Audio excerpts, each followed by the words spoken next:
खैबर पख्तूनख्वा के सूबाई वज़ीर तामीरात और मवासिलात शकील खान ने ओहदे से मुस्ताफ़ी। इस करप्ट निज़ाम में काबीना का हिस्सा रहना मुमकिन नहीं। वज़ीर आला इस वक्त सूबे में करप्शन के सरगना है। अली इब्न गंडापुर मेरे महकमे में मुदाखलत कर रहे थे।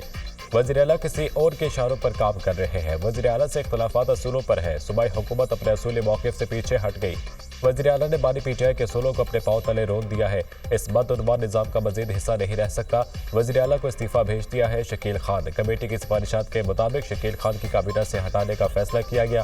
शकील खान को वजारत से बरतरफ करने की समरी पहले ही गवर्नर हाउस को अरसाल की जा चुकी है। शकील खान और वज़ीर आला के दरमियान इख्तलाफात चल रहे थे। केपी वज़ीर आला हाउस मौक़िफ़।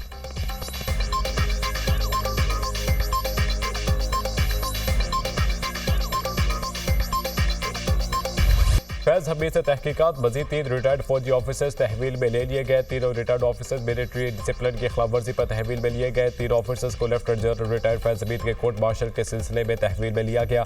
कुछ रिटायर्ड फौजी अफसरान और उनके साथियों के खिलाफ तहकीकात जारी है। ISPR के मुताबिक तीनों रिटायर्ड अफसरान सियासी मफादात के इमाम और मिली भगत से अदम इस्तेहकाम को हवा दे रहे थे।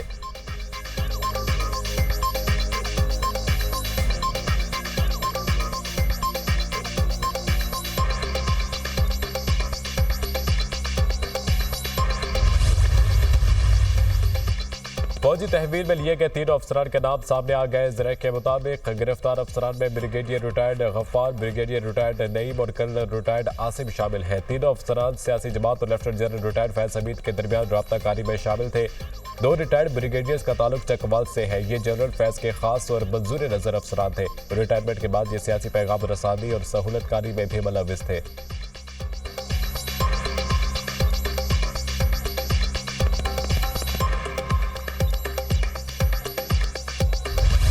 शहरपसंद अनासर अवाम और मुसल्लफात में खलीज पैदा करने की कोशिश कर रहे हैं। साबिक फौजी और कौम की गैर मुतज़्ज़र हिमायत से तमाम साजिशें नाकाम बनाएंगे। साबिक फौजी पाकिस्तान की तरक्की में अहम किरदार अदा करते हैं। Army chief general Asim Munir का रिटायर्ड फौजी अफसरान के एजाज़ में तकरीब से खिताब। साबिक फौजियों का पाक फौज की क़यादत पर एतमाद का इजहार। अंदरूनी बैरूनी सलामती के चैलेंज का मुकाबला करने में हिमायत का अयादा। आर्मी चीफ ने चैलेंज के मुकाबले में इत्तेहाद और यगानगियत की अहमियत पर जोर दिया।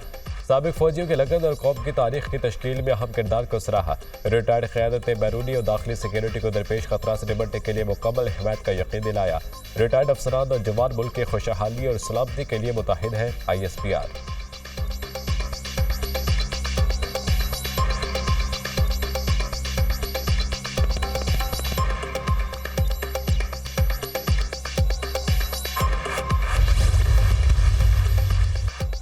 नवाज शरीफ का फैज़ हमीद केस से मुतालिक मामलात पर पार्टी रहनुमाओं को किसी भी किस्म के बयान देने से मुतालिक इंतहाई एहतियात बरतने का हुक्म। सदर नून लीग ने हिदायत की कि तमाम पार्टी रहनुमा जज्बाती बयान देने से गुरेज करें। नून लीग के इजलास में हुकूमत और एस्टेब्लिशमेंट का भरपूर साथ देने का फैसला। हुकूमत का इस्लामाबाद और पंजाब में जल्द से जुलूस और मुजाहिरों पर पाबंदी लगाने पर गौर। अपने अमान खराब करने वालों के साथ सख्ती से निपटने का फैसला। मुल्क को नुकसान पहुंचाने वाले अफराद की सपोर्ट करने वालों का एहतसाब जरूरी है। नवाज शरीफ की मुस्लिम लीग नून के मुशावरती इजलास में रहनुमाओं को हिदायत। कहा, हमें कारकर्दगी के साथ साथ अवामी मसाइल पर ज्यादा फोकस करना है। दुरुस्त सब्त की तरफ चल पड़े हैं।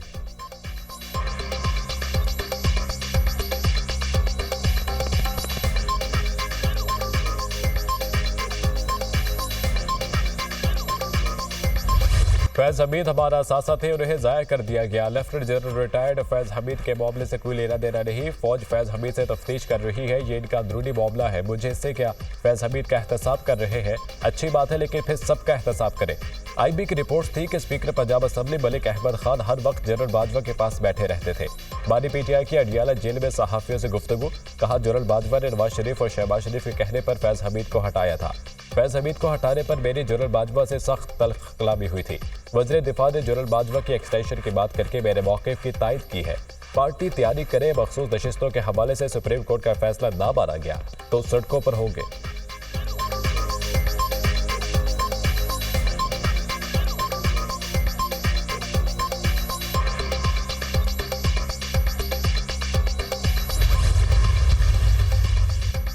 फौजी अफसरान की गिरफ्तारी पाकिस्तान का अंदरूनी मामला है। पाकिस्तान में फौजी अफसरान से मुतालिक रिपोर्ट से आगाह है। तर्जुमान पेंटागन की प्रेस ब्रीफिंग। कहा, पाकिस्तान और अमेरिका की मजबूत शराकतदारी है। अमेरिका पाकिस्तान के साथ काम करने के लिए पुराज़्म है।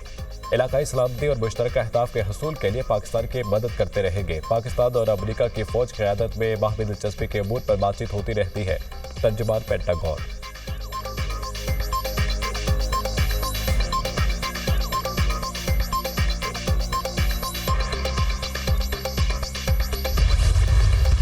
मुल्क को अदम इस्तेहकाम का शिकार करने वाले तमाम लोग शिकंजे में आएंगे। एक इदारे ने एहतसाब का अमल शुरू किया, खुद एहतसाबी का अमल सबको अपनाना होगा। फैज हमीद से तहकीकात के सिलसिले में 3 अफसरान को गिरफ्तार किया गया। एक जेल के अफसर को भी तहवील में लिया गया।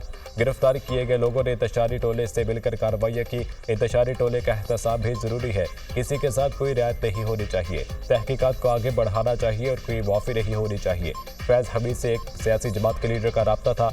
बानी पीटीआई की इमाम पर साजिशें की जा रही थी। इंतशारी टोले का रिंग लीडर बानी पीटीआई है। वफाकी वज़ीर इत्तलात व नशरियात अता तारर की न्यूज़ कॉन्फ्रेंस कहा, मुल्क में इस्तेहकाम के हवाले से अच्छी खबरें आ रही है। वज़ीर आज़म जल्द कौम से खिताब करेंगे, 5 साला माशी प्लान का ऐलान करेंगे।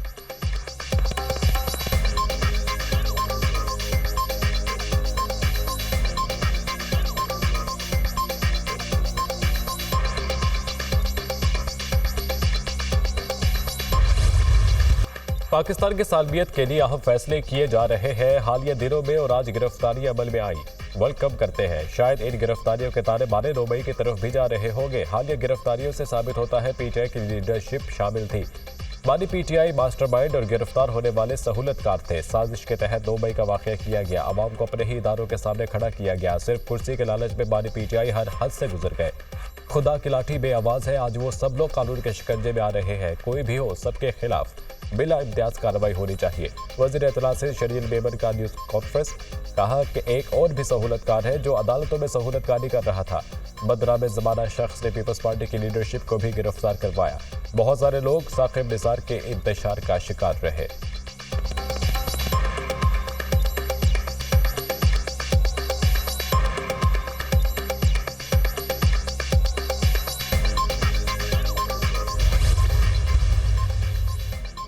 फैज हमीद का एहतसाब फौज का अंदरूनी मामला है। फैज हमीद से मुतालिक आर्मी एक्ट अपना रास्ता खुद इख्तियार करेगा। इनके पास हाईकोर्ट जाने का हक है। वज़ीर दिफा ख्वाजा आसिफ की कोई हैसियत नहीं। 2 घंटे इंतजार के बाद भी जेल हुकाम ने बानी पीटीआई से मुलाकात की इजाजत नहीं दी। ये मसला फ्लोर ऑफ द हाउस उठाऊंगा। अपोजिशन लीडर उमर अयूब की मीडिया टॉक। शिमली अफराज का कहना है कि सियासी माहौल को खराब किया जा रहा है। जेल एहलकार धमकी देता है। बानी पीटीआई से सियासी गुफ्तगू नहीं कर दी। चेयरमैन पीटीआई बैरिस्टर गोहर ने कहा कि फैज हमीद के मामले पर सियासत नहीं करनी चाहिए। मखसूस नशिस्तें हमारी ही होंगी। हम अदालत में चैलेंज कर चुके हैं।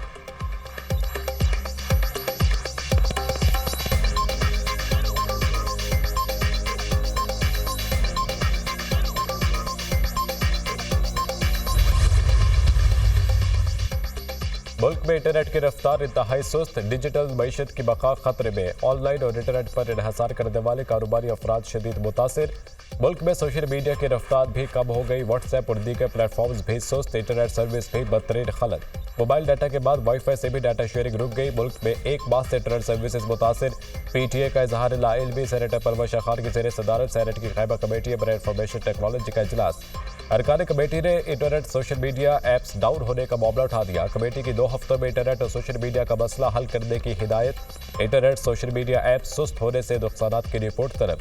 मुल्क भर में इंटरनेट की बंदिश पर लाहौर हाईकोर्ट में समाअत आज होगी। इंटरनेट को मुकम्मल और फौरी बहाल करने के अहकाम जारी किए जाए, दरख्वास्त में इस्तदा।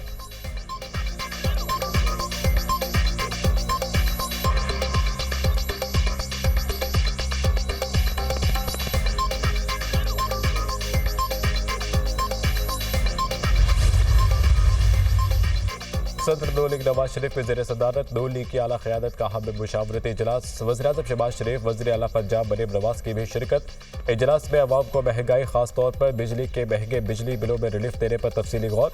नवाज शरीफ ने इजलास से खिताब में कहा, महंगे बिजली के बिल अवाम के लिए नाकाबिले बर्दाश्त है। हमसे अवाम रिलीफ की तवक्को करते हैं। ये हमारी सलाहियतों का इम्तहान है कि मुश्किल तरीन हालात में भी अवाम को रिलीफ कैसे देना है।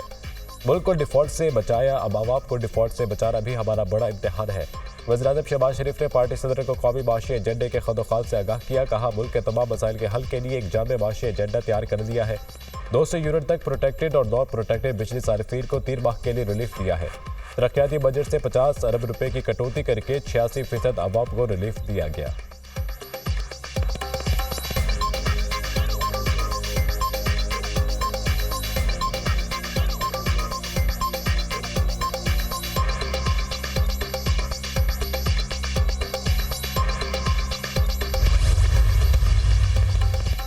वफाकी वज़ीर ख़जाना मोहम्मद औरंगज़ेब की ज़ेर सदारत TCC इजलास। यूटिलिटी स्टोर्स पर वज़ीर-ए-आज़म रिलीफ पैकेज जारी रखने की मंजूरी दे दी गई।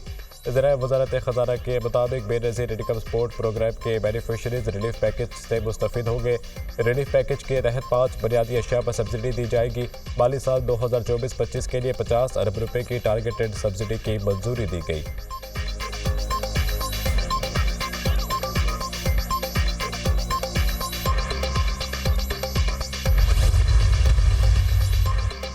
PTI रहनुमा रऊफ हसन के अंदरून और बैरून मुल्क मुबैना तहलका खेज मुरासलों और पैगामात का इंकशाफ। मखसूस सियासी लीडरशिप के इंटरनेशनल इस्टेब्लिशमेंट से मुबैना गठजोड़ और रवाबित की तहलका खेज मालूमात। मुल्क में मुख्तलिफ तरीक़ों से इंतशार फैलाने के ताने बाने भी जल्द सामने आने का इम्कान।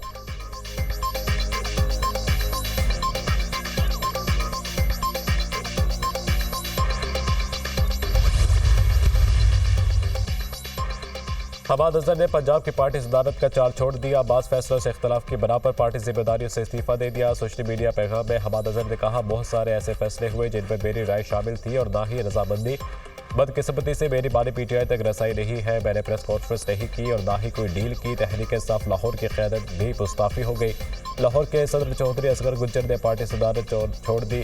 जनरल सेक्रेटरी लाहौर हाफिज ज़ीशान रशीद ने भी इस्तीफा दे दिया।